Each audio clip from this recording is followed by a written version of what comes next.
बिस्मिल्लाहिर्रहमानिर्रहीम। अस्सलामुअलैकुम। हमारे चैनल कहानी हब ऑफिशियल में खुशामदीद।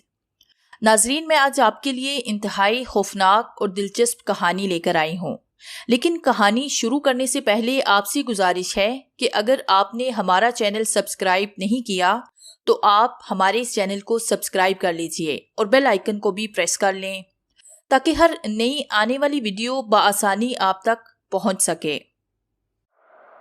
पेशे खिदमत है श्वाला के पुजारी नावल एपिसोड नंबर 27। मैंने मुस्कुरा के उनको रिसीव किया। उन्होंने भी मेरे इस तपाक का जवाब तपाक से दिया। आइए, मैंने उनसे कहा और बदशानी के केबिन की तरफ चल पड़ा। रोशनी में आते ही दोनों ने मुझे गौर से देखा। फिर उनमें से एक ने सवाल किया, आप मिस्री हैं? नहीं, मैंने मुस्कुरा के कहा और केबिन में दाखिल हो गया। तो फिर? ऑफिसर, मैं ब्रिटिश हूँ, मेरा नाम बुर्ग है। वैसे आप किस सिलसिले में मेरे लॉन्च की तलाशी लेना चाहते हैं? जाहिर है समंदर में किस सिलसिले में तलाशी ली जाती है मिस्टर बर्ग? आइए बैठिए। क्या हम दोस्तों की तरह एक दूसरे के साथ सलूक नहीं कर सकते? हाँ, क्यों नहीं, लेकिन कानून के मुतालबात पूरे होने के बाद। क्या ख्याल है कैप्टन? $25,000 कैसे रहेंगे? Okay sir. कैप्टन वापस मुड़ा तो कस्टम ऑफिसर ने उसका बाजू पकड़ते हुए कहा, नहीं। मैंने फौरन कहा 30। उसने फिर 9 में कहा तो मैंने ये रकम 40,000 की। ऑफिसर $50,000। ये कह के मैं कुर्सी पे बैठा और फिर कहा, ये फाइनल है, कबूल कर सकते हो तो कर लो, वरना तलाशी में तुम्हें कुछ नहीं मिलेगा। हम 1 सेकंड में सब कुछ समंदर की तह में पहुंचा सकते हैं। दोनों ऑफिसर मेरी बात सुन के एक दूसरे की तरफ देखने लगे। मैंने कैप्टन की तरफ देखकर कहा, ले आओ कैप्टन। इटालियन ऑफिसर बेवकूफ नहीं होते। कैप्टन सर झुका के बाहर निकला। बहरहाल उन्होंने कोई मुजाहमत नहीं की। मैंने कुर्सियों की तरफ इशारा करते हुए कहा, अब तो हम दोस्त बन गए, प्लीज बैठिए। ये हमारी दोस्ती का आगाज है और ये सिलसिला जारी रहेगा। हम बहुत जल्द फिर मिलेंगे और ये पेशकश जारी रहेगी। वो मुस्कुराए लेकिन उसी तरह खड़े रहे। मैं उनकी एहतियात पे हंस दिया और मेज से सिगरेट उठा के उन्हें पेश किया। नहीं शुक्रिया। उन्होंने मेरा हाथ पीछे धकेला। मैंने एक सिगरेट निकाल के सुलगाते हुए कहा, हम बरतानवी लोग दोस्ती का हाथ बढ़ा के धोखे से वार नहीं करते ऑफिसर। आप ठीक कहते हैं सर, लेकिन अभी हम दोस्त नहीं हैं। फिर उसने अपने साथी की तरफ इशारा करके इतालवी जुबान में कुछ कहा। रेलिंग के पास जाके उसने अपनी लाउंज में खड़े हुए सिपाहियों से 2-3 जुमले तब्दील किए। फिर वापिस आया और उसके पीछे ही हमारा कप्तान हाथ में एक ब्रीफकेस लिए केबिन में दाखिल हुआ और ब्रीफकेस मेज पे रख के चाबी मेरे हाथ में दे डाली। मैंने ब्रीफकेस खोल के डॉलरों की गड्डियां बाहर निकाली और कस्टमर ऑफिसर के सामने $100 वाले $50,000 रख दिए। दोनों ने एक एक नोट को चेक किया। फिर कस्टमर ऑफिसर ने रकम ब्रीफकेस में रख के कहा, ठीक है जनाब, क्या ख्याल है? अब तो हम दोस्त हैं और हाथ मिला सकते हैं। दोनों ने मुस्कुरा के गर्दन हिलाई और बारी बारी हाथ मिलाया। मैंने कस्टमर ऑफिसर का नाम पूछा, मोसियो। अब आप हमें किस किस्म का प्रोटेक्शन देंगे? मेरा ये सवाल सुन के दोनों ने एक दूसरे की तरफ देखा। आखिर कस्टम ऑफिसर ने मुझसे कहा, आप कहाँ जाना चाहते हैं? मैंने कप्तान की तरफ देखा तो कप्तान बोला, नेपल्स। कस्टम ऑफिसर ने अपने असिस्टेंट से इतालवी जुबान में 2-3 जुमले तब्दील किए। फिर जेब से पेन निकाला और कप्तान के बाएं हाथ की हथेली पे एक निशान बना के अपने दस्तखत किए और मुझसे कहा, आप 12 बजे के करीब टोस्टेन की सीढ़ियों के करीब लॉन्च रोककर सामान उतारें। होटल में हमारा एक आदमी मिलेगा, वो आपकी हर तरह से मदद करेगा। समंदर में हमारे अलावा इस वक्त और कोई नहीं और आपको हमारे पीछे कुछ फासला देकर चलना है। मैंने कप्तान की तरफ देखा तो कप्तान ने गर्दन हिला के कहा, ठीक है मिस्टर बुर्ग। ओके ऑफिसर, बहुत अच्छा। मैंने मुस्कुरा के हाथ बढ़ाया और दोनों मुसाफा करके ब्रीफकेस उठा के चल दिए। कस्टमर की लॉन्च उनके पहुंचते ही चलने लगी। मैंने रेलिंग से उन्हें सीस्मोग्राफ के जरिए दूसरी लॉन्चों को सिग्नल देते और फिर तीनों को क्लोजअप होकर नेपल्स की जानिब जाते हुए देखा। ठीक है कप्तान, चलो। मैंने कप्तान को इशारा किया और वो इंजन रूम की तरफ चल पड़ा। मैं फिर वापस बदशानी के केबिन में आया। जैसे ही लॉन्च चली, अली हिकमत अंदर दाखिल हुआ और कहने लगा, वाओ माय डियर बुर्ग, तुमने हमारा बहुत बड़ा मसला हल किया। मैं उनसे भी इतनी आसानी से पीछा छुड़ा नहीं सकता था। मैं थके से अंदाज में कुर्सी पे बैठा। मैंने कहा, डॉलर हर मसले हल कर सकता है, सिर्फ हिकमत अमली की जरूरत होती है। काश तुम अली हिकमत की बजाय हिकमत अमली होते। अली हिकमत ने मेरी बात पे कहखाल गाया और कुर्सी पे बैठते हुए बोला, बुर्क तुम दोस्त हो, हमेशा मेरे साथ रहो। मैंने गर्दन हिलाते हुए कहा, तुम्हारे जज्बात का मैं शुक्रिया अदा करता हूँ, लेकिन मेरे दोस्त ये मेरी लाइन नहीं। इस वक्त मैंने बेशक तुम्हारी मदद की सिर्फ इस वजह से कि बोर्सेलो ने मुझे बदहशानी के कत्ल में मुलव्वस करने की जो कोशिश की, तुम लोगों ने उसका कोई असर नहीं लिया। हम अंधे नहीं, सही और गलत को पहचानने की सलाहियत रखते हैं। खैर, इस जिक्र को छोड़ो, मैं तुम्हें एक पेशकश करना चाहता हूँ। क्या? हमारे पार्टनर बन जाओ। सिर्फ $5 लाख का चेक दे दो, तुम 25% कारोबार के मालिक बन जाओगे। बोलो, क्या कहते हो? नहीं मेरी जान, मैंने जिंदगी में 5 लाख बैंक के सिवा कहीं नहीं देखे, तो मुझे इतना अमीर मत समझो। वो कंधे उचका के बोला, परवाह नहीं बुर्क, तुम सिर्फ एक नोट लिख दो, हशमान जिक्री खुशी से तुम्हारे नाम पे ये रकम अदा कर देगा। नहीं दोस्त, मैं दोस्तों से कर्ज नहीं लेता। खैर जाने दो, नेपल्स में हम दोनों एक दूसरे को खुदा हाफिज कहेंगे और फिर शायद ही कहीं दोबारा मिल सकें। वो कुछ देर सोचता रहा, फिर अपनी जगह से उठ के बाहर की जानिब चल पड़ा। 2 गिलासों में विस्की उंडेल कर उसने मेरे हाथ में देते हुए कहा, लो पियो आगा, हम मुश्किल ही से एक दूसरे को खुदा हाफिज कह सकेंगे। अगर कस्टमर वालों ने हमें कोई धोखा न दिया तो हमें एक हफ्ते या ज्यादा से ज्यादा अरसे नेपल्स में ठहरना होगा। सैरो तफरी इटालियन लड़कियां, पोम्पाई के मेट, दोबारा उभरे हुए नकूश का मतालिया, और क्या नहीं। मैं तुम्हारे लिए बेहतरीन कंपनी का इंतजाम करूंगा और तुम उसके हुस्न में डूबकर अजीजो कारब तो क्या खुद को भी भूल जाओगे। मैंने मुस्कुराते हुए कहा, तुम मुझे उमर खयाम बनाना चाहते हो, बता देना, लेकिन मैं बताऊं कि हसीन से हसीन गजलों की वर्करदानी करते करते मर जाऊंगा, लेकिन एक भी रुबाई तहलीक ना कर पाऊंगा। ना करना क्या फर्क पड़ता है? दुनिया के बाजार में डॉलर्स, पाउंड, दिनार, तुमान, रियाल और रुपया चलता है, रुबा, अया और शेयर नहीं चलते। मैं हंसने लगा। बहरहाल हम सफर करते रहे। 11 बजे हमारी लॉन्च नीपल से कुछ फासले पर साहिल पे लंगर अंदाज हो गई और सुबह के 3 बजे थे जिस वक्त हिकमत मुझे साथ लेकर टूरिस्टेंट के एक कमरे में दाखिल हुआ तो कस्टम ऑफिसर सादा सूट में मलबूस पहले से मौजूद था। उसने उठ के मुझसे मुसाफा किया और दरवाजे के करीब जाते हुए बोला, मोसियो बुर्क, आपका तमाम सामान आपके आदमियों की निगरानी में शहर भिजवा दिया गया है। हमने दोस्ती का हक अदा किया, अब फिर किसी वक्त मिलेंगे, शब्बा है। मैंने उसका शुक्रिया अदा किया और वो बाहर निकल गया। हिकमत ने दरवाजा बंद किया। मैंने उसकी तरफ देखकर कहा, क्या ख्याल है हिकमत? ये सही कह रहा था। लगता तो यही है, लेकिन कहा क्या जा सकता है जब तक कि डिलीवरी की रसीद ना मिल जाए। मैंने एक ठंडी सांस लेकर कहा, जहाँ तक मेरे तजुर्बे का ताल्लुक है उसके अल्फाज सच्चाई पे मबनी थे, लेकिन इसके बावजूद अगर उसने हमें डबल क्रॉस किया तो मैं $50,000 उसके गले में हाथ डाल के गुलवा सकता हूँ, चाहे उसके लिए मुझे उसे 50 हिस्सों में ही क्यों ना तकसीम करना पड़े। न जाने क्यों हिकमत अली एकदम से जज्बाती हुआ। कसम खाता हूँ। नहीं, कोई कसम मत खाओ, मर्दों की तरह सीना तान के कहो क्या कहना चाहते हो। बस मेरा दिल नहीं चाहता कि तुम मुझसे अलग हो। अगर तुम वाकई इतने ही ताकतवर साबित हुए तो मैं किसी कीमत पर तुम्हें जाने नहीं दूंगा। मैंने हंस के बिस्तर की तरफ बढ़ते हुए कहा, मैं इस ताकत से एक ही बार काम ले सकता हूँ, इसलिए इतना करामत नहीं जितना तुम समझ रहे हो। खैर तुम जाओ, बेफिक्र होके जाओ। लेकिन वो जाने के बजाय सोफे पे बैठा और सिगरेट सलगा के पीने लगा। मैंने तेज नजर से उसकी तरफ देखा तो उसने मुस्कुरा के छत की तरफ धुआं छोड़ा और दूसरी तरफ मुंह फेर लिया। मैं स्लीपिंग सूट लेकर पार्टीशन की तरफ चल पड़ा। वो उसी तरह टांग पे टांग रखे सोफे से टेक लगा के सिगरेट पीता रहा।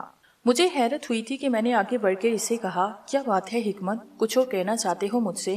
मिस्टर बुक, पता नहीं क्यों मुझे नींद नहीं आ रही। तुम अभी तक शायद खतरा महसूस कर रहे हो। हाँ, किसी हद तक, लेकिन इससे हट के कुछ और है जो मुझे मालूम नहीं। अपने कमरे में जाके एक पैग लो, नींद आ जाएगी। वो सिगरेट एश ट्रे में रखकर सोफे से उठा और दरवाजे के करीब पहुंच के बोला, आओ बोलर चढ़ाओ, मैं चल रहा हूँ। मैं बिस्तर से उठा तो वो जा चुका था। मैंने सिगरेट सलगाया और कश लेता हुआ दरवाजे पे आया।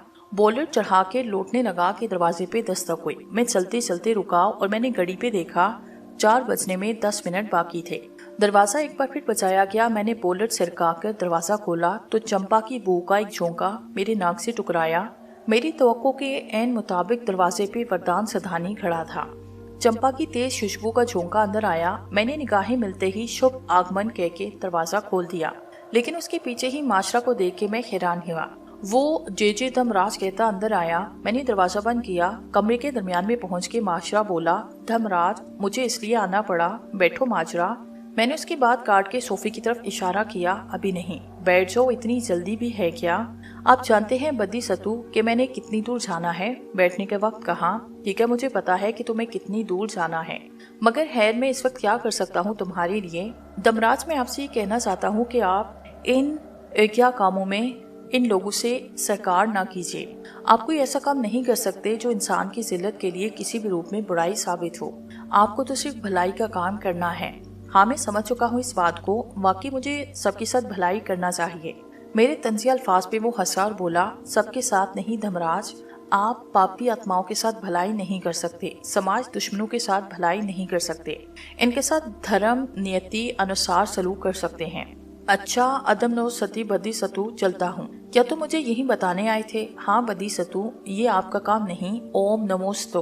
उसने हाथ जोड़ के रुखसत सलाम किया और दरवाजा खोल के बाहर निकल गया। वरदान सदानी भी उसके पीछे पीछे निकल गया। मैं बिस्तर पे आके लेटा और दोनों की आमद पे संजीदगी से गौर करने लगा। कुछ ऐसे जहन उलझा था कि दरवाजा भी लॉक नहीं किया और बिस्तर पे लेट कर सोच की आगोश में पहुंच गया। और कब मुझे नींद आई मुझे पता नहीं चला। न जाने कब तक मैं सोचा रहा कि अली हिकमत ने झंझोड़ के मुझे उठाया।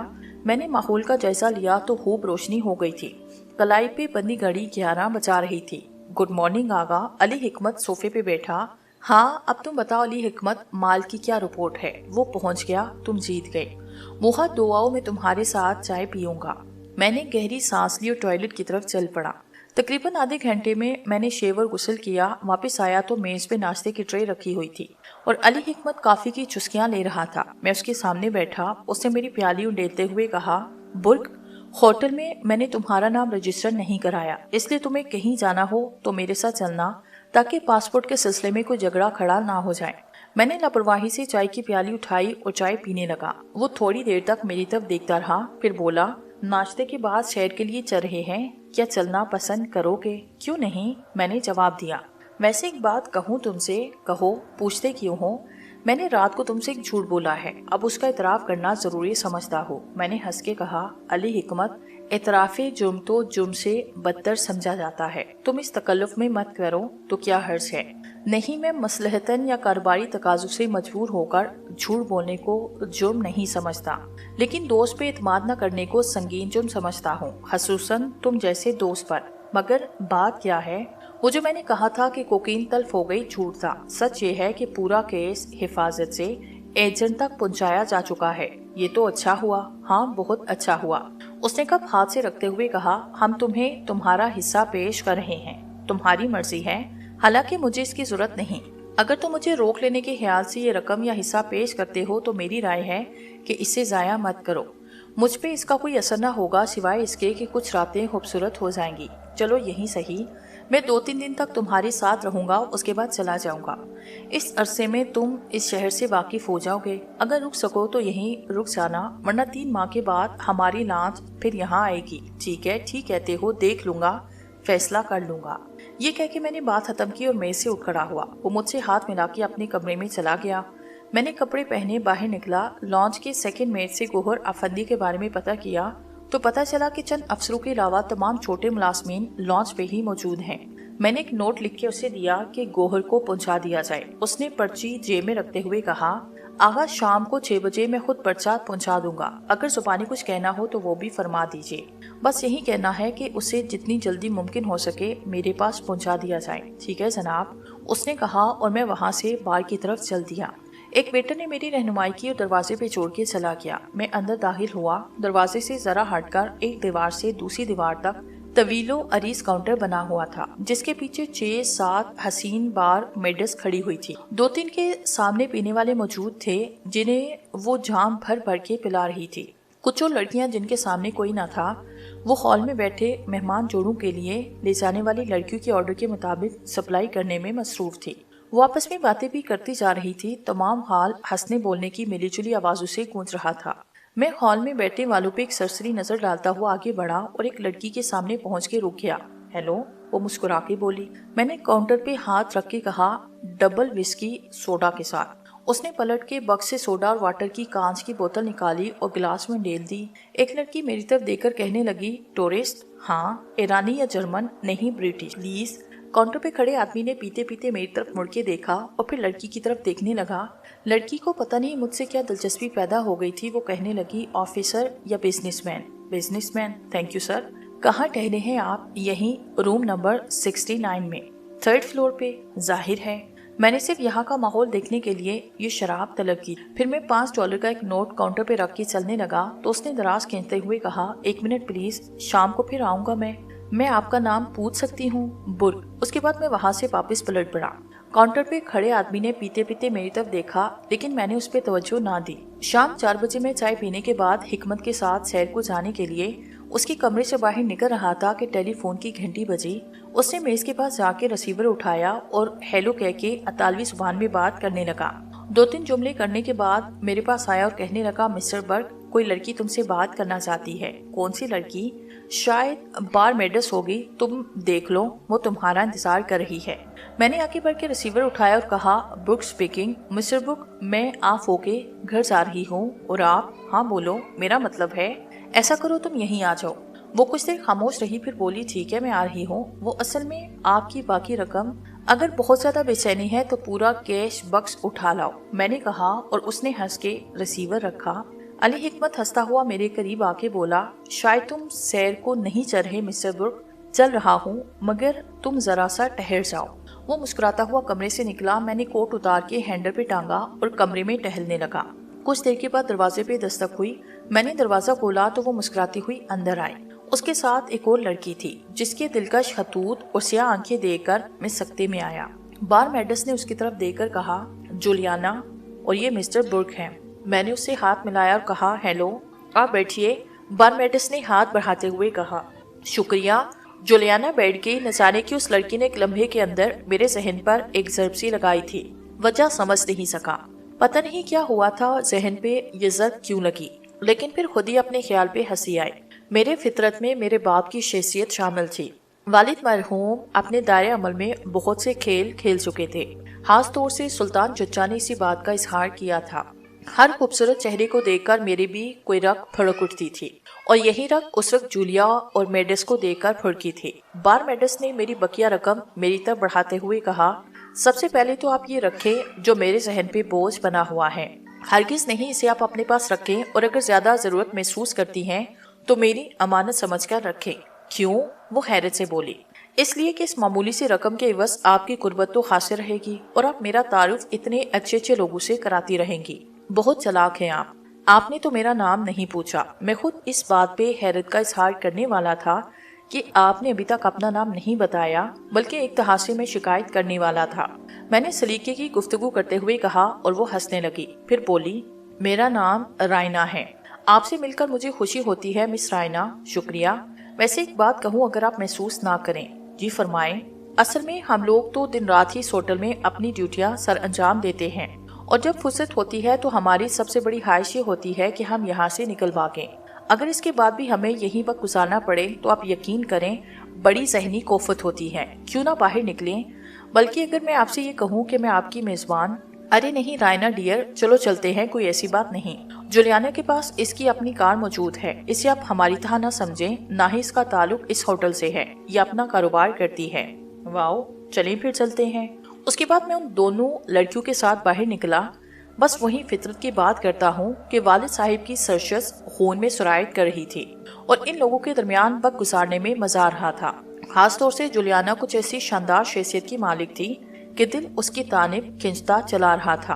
حکمت نے کہکھا لگایا اور بولا، انسان بڑا خود غرض ہوتا ہے، اپنی کسی پسند پہ وہ اپنے دوستوں کا ساتھ ایسے چھوڑتا ہے۔ اوکے، میں انتظار کروں گا۔ دونوں لڑکیاں ہماری گفتگو پہ مسکرا رہی تھی۔ جولیانا نے اپنی کار کا لاک کھولنے ہوئے کہا، ویسے مسٹر برگ بڑی دلچسپ شخصیت کے مالک ہیں۔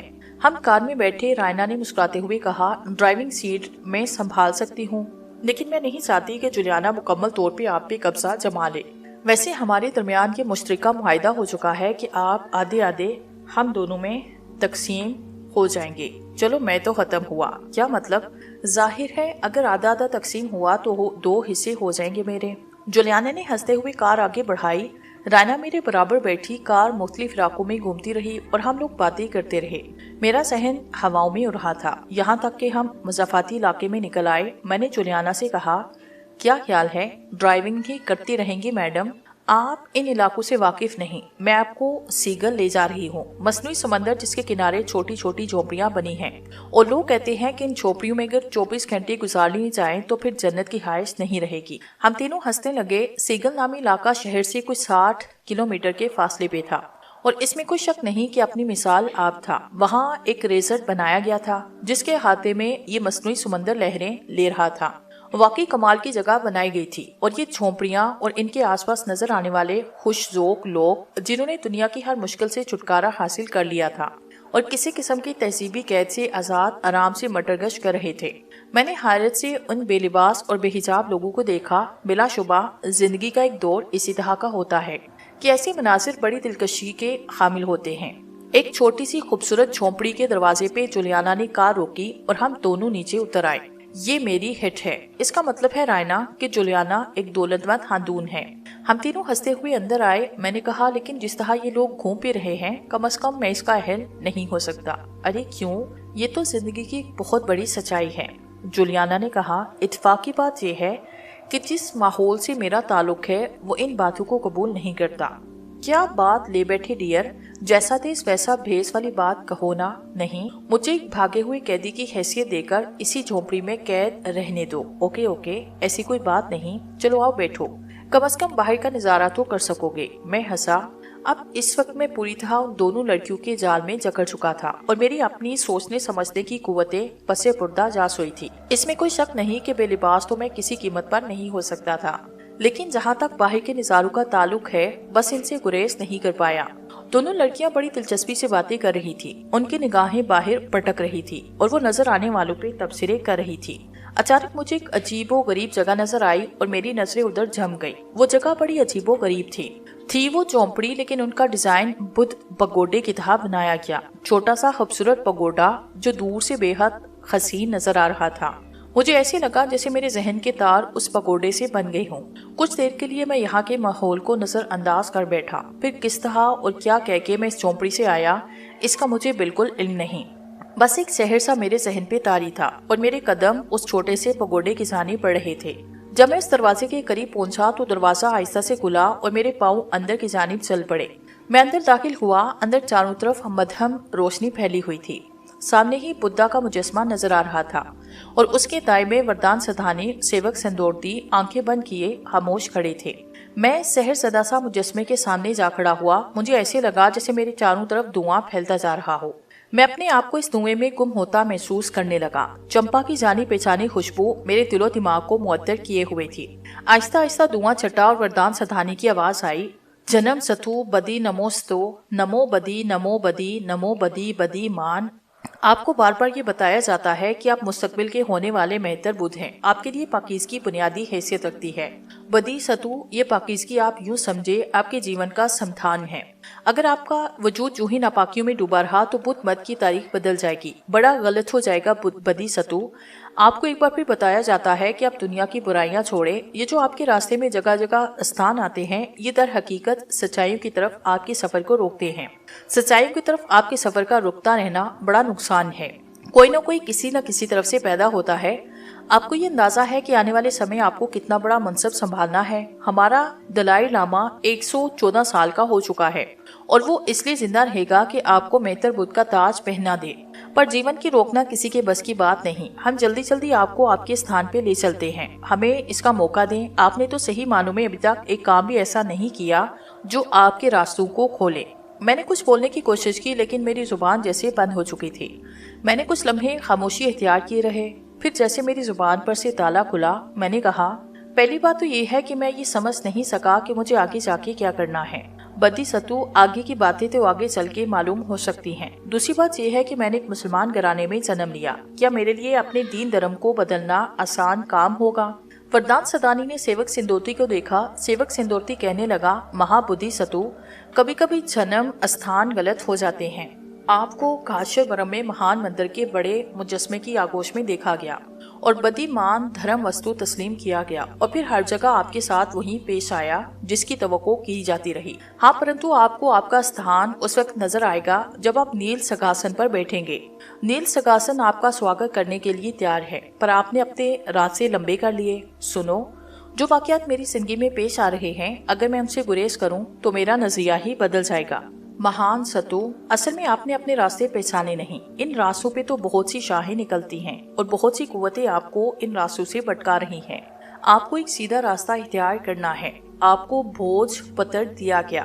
اس بودھ پتر پہ آپ اپنے راستوں کو دیکھ سکتے ہیں، لیکن آپ نے اسے اٹھا کے پھینک دیا۔ حالانکہ آپ اس کا تجربہ کر سکتے ہیں کہ بھوج پتر پہ جو کچھ ہوتا ہے بالکل سچ ہوتا ہے، تو پھر میں انتظار کروں گا کہ میرا ذہن تمہاری بتائی ہوئی سچائی کو قبول کرے۔ مہان ستو، آپ جتنا راستہ لمبا کرتے جائیں گے اتنے ہی آپ کے راستے کٹن ہوتے چلے جائیں گے۔ آپ بالکل ایسے نہ سوچے خود کو ستندر سدھان کے راستے پہ لگائیں، اور اگر آپ نے اپنا راستہ خود کھوٹا کیا تو بدی ستو، وہ پریشانی بھی آپ کو اکیلے ہی اٹھانی پڑے گی جس کے چھوٹے چھوٹے نظارے آپ دیکھ چکے ہیں۔ مجھے کیا کرنا ہوگا؟ وہ تختی جو آپ نے ہمیں دی، آپ کو اس کا گیان حاصل کرنا ہوگا۔ اس کے بعد آپ نیل سنگھاسن تک جا پہنچیں گے۔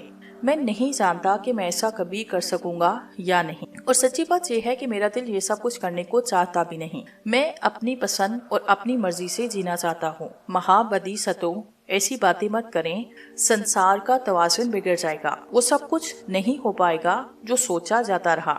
ایسا مت کیجیے مہان بدی ستو، بڑی مشکل پیش آ جائے گی۔ بہرحال میں بھی سوچنا چاہتا ہوں، غور کرنا چاہتا ہوں، میں نے کہا، اور مجھے ایسے لگا جیسے میری پلکیں آپس میں جڑتی جا رہی ہوں۔ ایک لمحے کے لیے مجھ پہ نیند کا غلبہ چھایا تو میرے کانوں میں بار میڈس کی آواز ابھری، یہ تو غلط ہے، اتنا حسین ماحول، ایسے دلکش نظارے، اور آپ گمسم بیٹھے ہیں۔ میں نے چونک کے گردن جھٹکی۔ رائنا اور جولیانا میرے سامنے بیٹھی تھی۔ میں نے شدت حیرت سے آنکھیں پھاڑی اور میرے ہوش و حواس گم ہونے لگے۔ ابھی چند قدم پہلے تو اتنی دور چل کے گیا تھا اور میں نے اس پگوڑے میں وہ تمام مناظر دیکھے تھے۔ بے اختیار میری نظریں سامنے کی جانب اٹھی اور پھر میں بکھلائے ہوئے انداز میں گردن گھمانے لگا۔ اس پگوڑے کا اب کہیں وجود نہیں تھا۔ بار میڈس کسی قدر الجھی ہوئی نظروں سے مجھے دیکھنے لگی، پھر بولی، لگتا ہے اب ذہنی طور پہ منتشر ہیں۔ جولیانا، تم نے اپنے مہمان کی کوئی خاطر نہیں کی۔ میں کچھ ایسے نڈال ہوا ان تمام حالات سے کہ میں نے اپنے آپ کو ان کے رحم و کرم پہ چھوڑ دیا۔ انہوں نے مجھے کیا پلایا، میں نے ان کے ساتھ کیسے لمحات گزارے، اس کے کچھ نقوش میری آنکھوں میں تو تھے، لیکن صحیح طور پہ اندازہ نہ ہوا کہ یہ سب کیا ہے۔ بہرحال میں ہاتھ سے الجھ گیا تھا اور مجھ پہ ایک شدید غنودگی سی سوار ہو گئی تھی۔ پھر نہ جانے کب ہوش آیا، لیکن جب ہوش آیا تو جو منظر میری نظروں کے سامنے تھا وہ میرے ہوش و حواس چھین لینے کے لیے کافی تھا۔ ایک عجیب و غریب جگہ تھی اور میری سمجھ میں نہیں آتا تھا کہ یہ سب کچھ کیا ہے۔ میں ایک برفانی علاقے میں تھا، میرے قرب و جوار میں برف میں نہائے ہوئے چیڑ کے درخت کھڑے ہوئے تھے اور میں ایک ایسے ہی درخت سے ٹیک لگائے اپنے دل و دماغ کو یکسو کرنے کی کوشش کر رہا تھا۔ بعض خواب بھی کیسے عجیب ہوتے ہیں۔ یہ خواب میری زندگی کا سب سے انوکھا خواب تھا۔ چیڑ کا کوئی جنگل معلوم ہوتا تھا، پورے کا پورا، لیکن علاقہ ایسا تھا جہاں ہر طرف برف ہی برف نظر آ رہی تھی۔ سردی بھی کافی تھی۔ میں نے اپنے سینے کو جھکڑنے کے لیے دونوں ہاتھ اپنے جسم پہ گھمائے تو مجھے ایسے لگا جیسے میں انتہائی گرم اور قیمتی سوٹ پہنے ہوئے ہوں۔ زور زور سے آنکھیں جھٹکی اور اپنے آپ پہ غور کرنے لگا۔ میرے پیروں کے برابر ایک سوٹ کیس رکھا ہوا تھا۔ مجھے ایسے لگا جیسے میں کوئی خواب نہ دیکھ رہا ہوں۔ ایک بار پھر میں نے آنکھیں بند کر کے یہ غور کیا کہ ابھی مجھ پہ کیا گزر رہی تھی۔ برمیڈس، رائنا اور جولیانا دونوں یاد آئی، اور وہ ہٹ بھی، اور سامنے نظر آنے والا پگوڈا بھی، حکمت، اور اس کے بعد ماضی کے بہت سے واقعات۔ اچانک ہی مجھے اپنے پیچھے کتوں کے بھونکنے کی آواز آئی۔ میں نے گردن جھٹک کے دیکھا، ہونہار کتے میری طرف آ رہے تھے۔ میں نے گردن گھما کے دیکھا، بہت سے لوگوں کی آوازیں نہیں بلکہ شکلیں بھی نظر آئیں۔ وہ میری طرف آ رہے تھے، ان کے جسموں پہ فوجی وردیاں تھیں۔ یا اللہ، یہ کیا ماجرا ہے؟ یہ خواب ہے یا حقیقت؟ حقیقت کا تو ہے تصور ہی نہیں کر سکتا تھا، لیکن خواب میں کیا اس طرح ہوش و حواس قائم رہ سکتے ہیں؟ کتوں کے پیچھے گھسٹ کر آنے والوں نے مجھ پہ گنے تان لی۔ پھر ان میں سے ایک شخص گرائی ہوئی آواز میں بولا، برٹش جاسوس۔ انہوں نے اپنی رائفلیں مجھ پہ تانی اور میرا کلیجہ اچھل کے حلق میں آیا۔ مجھے اندازہ ہوا کہ یہ کوئی خواب نہیں بلکہ ایک انوکھی سچائی ہے۔ میرے ہاتھ خود بخود اوپر اٹھے۔ فوجی افسر نے اپنی رائفل سے ایک سپاہی کو اشارہ کیا اور بولا، اس کے سوٹ کیس کی تلاشی لو اور اس کے ساتھ ہی اس کی بھی تلاشی لو۔